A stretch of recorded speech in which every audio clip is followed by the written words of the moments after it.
La giornata di mercoledì 7 agosto sarà caratterizzata da un tempo decisamente variabile sul nostro territorio a causa dell'arrivo di un veloce fronte instabile.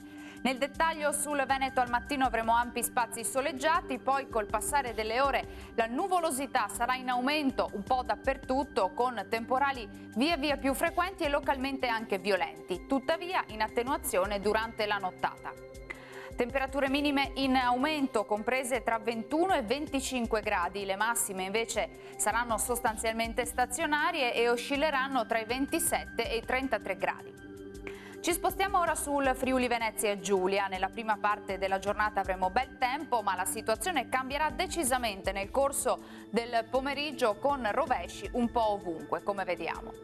Temperature minime tra 20 e 24 gradi, massime comprese invece tra 28 e 29 gradi, dunque calde ma del tutto gradevoli.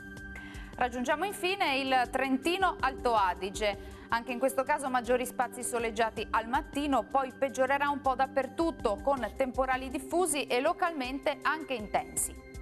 Temperature invariate, minime sui 20 gradi, massime sui 31 gradi circa. Dal meteo per ora è tutto, buon proseguimento in compagnia di Antenna 3.